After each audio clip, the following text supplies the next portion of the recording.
Hi there, I consent to this video being recorded. So this is Monique. She's a 29-year-old female presenting with subacute lower abdominal pain that radiates to her right flank following a 5-day upper respiratory tract infection prodrome. Other symptoms included borderline fever, malodorous polyuria, nausea, and night sweats. On my differential list are Epstein-Barr mononucleosis, a UTI/pyelonephritis, influenza, post-streptococcal glomerulonephritis, an IgA nephropathy, appendicitis, hepatitis, or just a simple pharyngitis plus gastroenteritis or mechanical back pain, spondylosis, or her recurrent sciatic pain. Before we start, I would also really love to do a dipstick urinalysis on this patient, but that's not going to be part of this particular assessment. All right. Starting off, I'm just going to wash my hands. I have in fact washed my hands just prior to this presentation, but for the purposes of the video. All right. Starting up is going to be with a general impression. So this is going to start when Monique walks in the room. First, we're going to assess whether she's well looking or ill appearing, assessing her gait, her general appearance, any sort of abnormalities in her in the way she walks in. So I'm going to be looking for any diagnostic facies, her body habitus and posture. Also going to be looking for any sort of abnormal smells.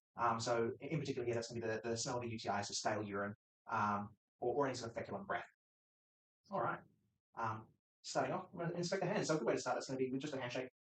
Nice to meet you. And so from here, we're just going to move on to the exam. So I'm also going to be checking her grip strength as part of this. So I'm going to be taking her radial pulse. And so that's a nice regular radial pulse at around 60 to 70 beats a minute. I'm also going to compare that to the other side. All right. Okay.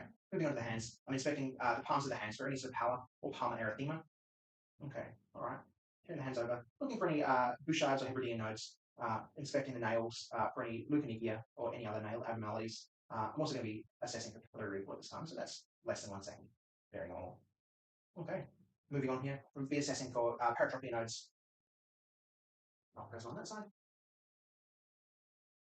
Not present on that side. Okay. While I'm here with the hands, I'm going to assess for asterexis. So get you put your hands out and flex your hands back as far as you can. I'll get you to hold that for 15 seconds. Fantastic. All right. So at 15 seconds, I'm going to push back on our hands to see if I can trigger some of this flapping dystonia.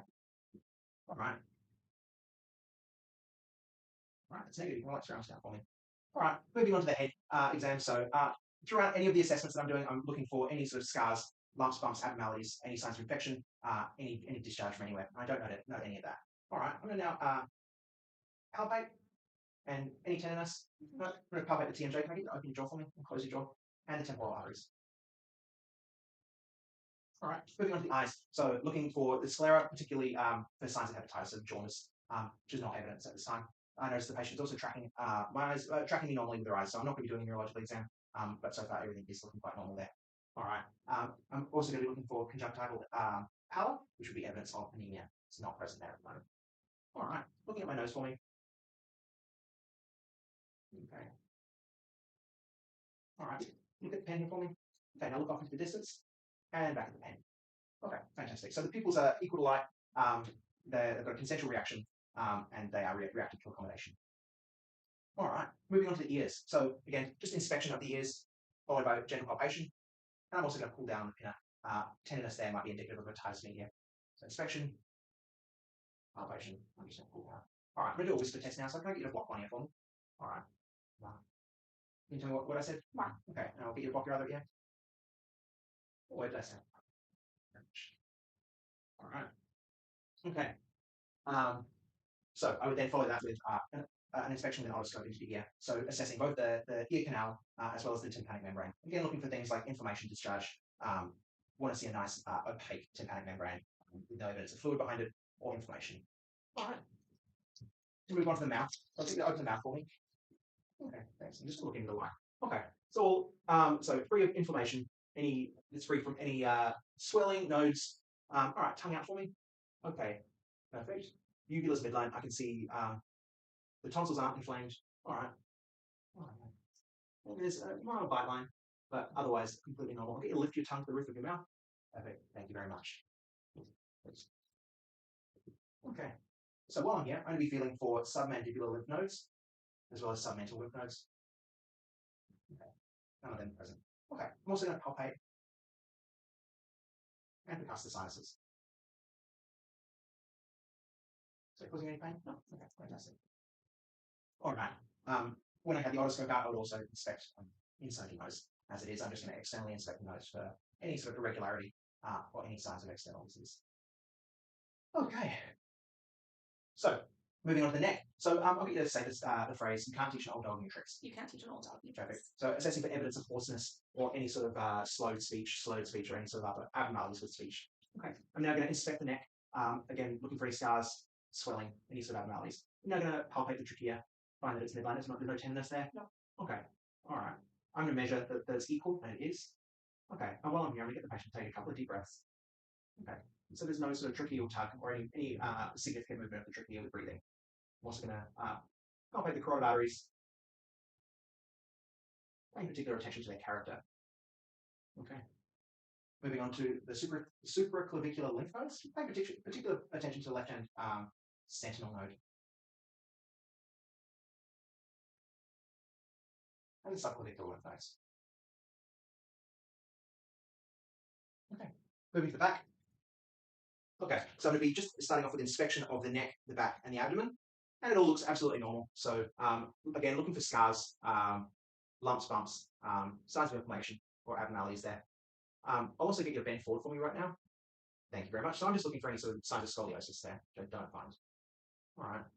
So I'm just going to start with palpation. So am I causing any pain? No. Okay. I'm also going to palpate down the neck because the patient is complaining of back pain. So I'm palpating all the way down the spine.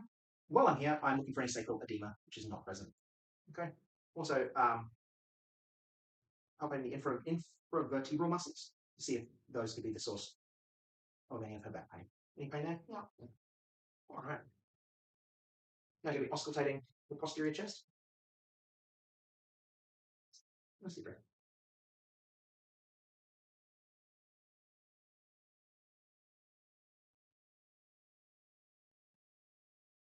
I'm doing this again.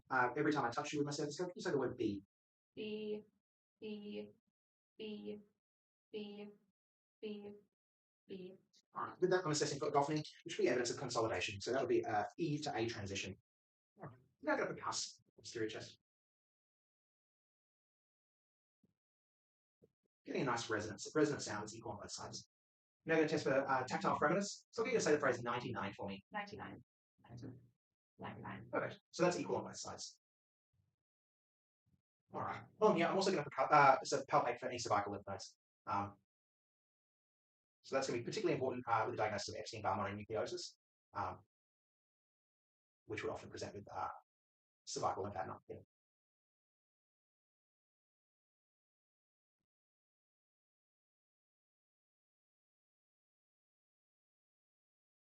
All right.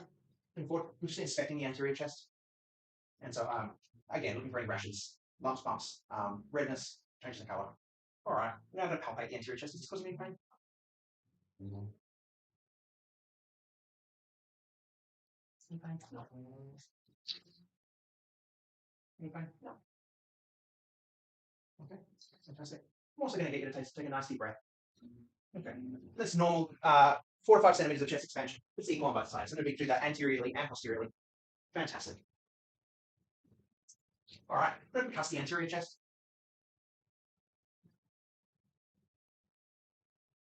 Just as the posterior chest, that was resonant. All right. Nice deep breaths for me.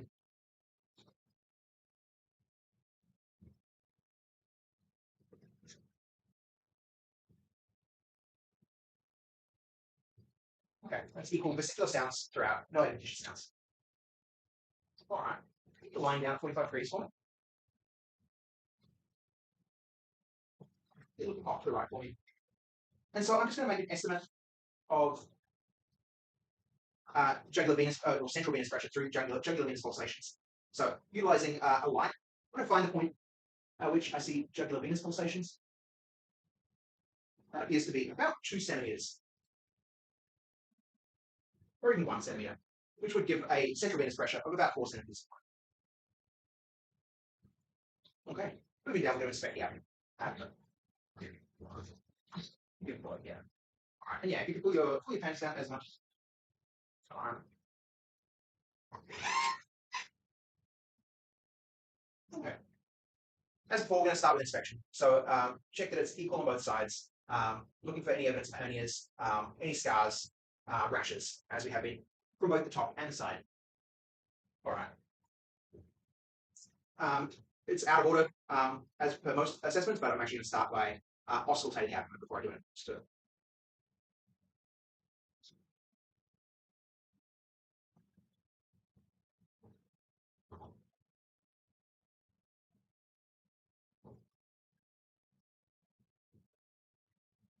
All right. So normal gastric sounds are present throughout. I'm now going to be listening for renal artery bruits, as well as bruits over the liver and the spleen.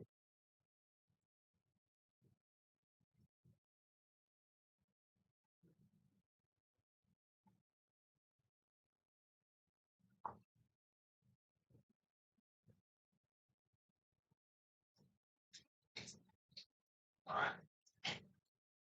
No bruits there. So we're going to move on to gentle palpation of the abdomen. So looking for any masses, tenderness, or any defects in the abdominal wall there. Okay.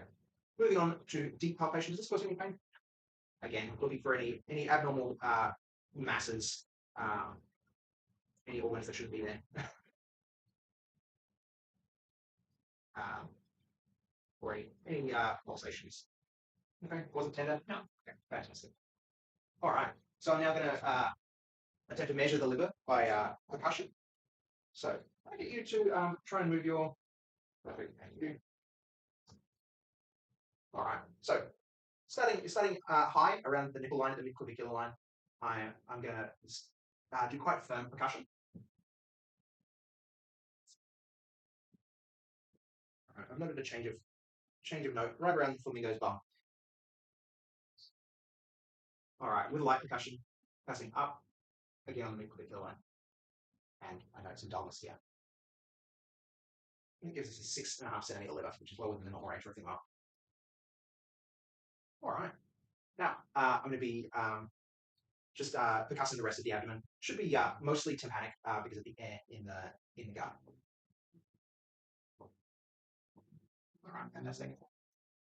Okay, so I'm going to be now palpating for the spleen and the liver. Spleen first, starting palpation down in the right lower quadrant, working my way up to the left upper quadrant. The spleen should not regularly be palpatable, but at times it can be quite large. So I'm just going to get you to breathe in, and hopefully if the spleen is palpatable, I'm going to have it palpate my fingers. Right. Breathe.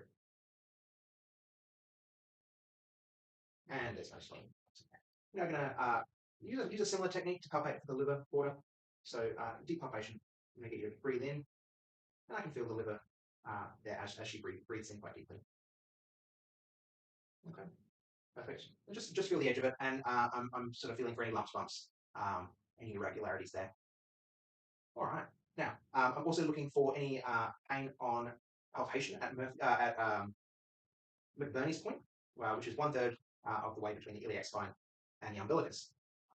I'm also going to check for rebound tenderness at that point. So I'm going to gently and slowly and gently push it to deep palpation here, and then release. Did that hurt? No. Okay, fantastic. I'm also going to be testing for referred tenderness at McBurney's point by pressing deeply on the left lower quadrant. Okay. All right. So I'm going to also be testing for psoas sign. So I'll get you to lift your right leg for me against resistance. Okay. Is that causing any pain? No. All right. I'm going to get you to flex your leg up. This is obturator sign. So at 90 degrees, I'm going to move the leg outwards to internally rotate the hip. Is that causing any pain? So that's a negative sign there. Okay. All right. Well, I'm down here. I'm going to be inspecting the legs. So I'm particularly concerned about any edema. I don't notice any edema here, but I'm going to just palpate for that. Yeah, we've got no edema there. Okay. Also looking for any hair loss or anything.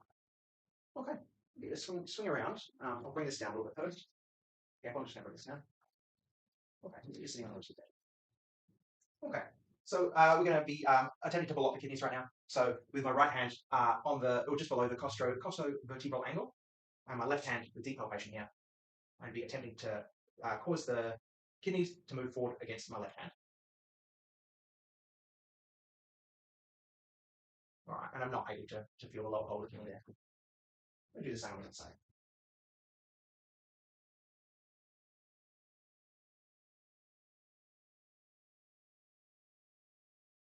Still not able to. Okay. So I'm also going to attempt to elicit pain with a Murphy's punch sign. So I'm going to start at just above the costovertebral angle. I'm going to start with quite light percussion here, moving on to quite firm percussion. So lightly, is that causing any pain? No. And then firm percussion. Does that cause you pain? No. Okay, I'm going to do the same on the other side. Does that cause you pain? No. Does that cause you pain? No. Okay, fantastic. All right. Now, also some musculoskeletal assessment for potential sciatica. I'm going to extend the leg out to here. And extend the leg. All right. I'm looking to elicit a tripod sign there with the patient leaning back and bracing themselves. Lay down again for me. All right. Also going to just do a straight leg lift. So lift up and relax and lift up. Okay. Get a kick out against resistance. Fantastic. I get you to kick out against resistance. Okay, fantastic. All right. With your feet straight up, I'll get you to pull back with your toes going up towards your head as well as your feet. Perfect. As hard as you can. Fantastic. And just push down. Fantastic. Okay. One other thing that I didn't speak on before is so while Monique isn't displaying any signs of ascites, if I was concerned about potential ascites, something I could test for would be shifting dullness. So that would be just a percussor abdomen, starting immediately going laterally until I get a dull note, asking her to shift onto a side, and then percussing that same area to see if it's shifted to a tympanic note, which would indicate fluid in the abdomen. Okay. I think we're done. Thank you very much. Thank you.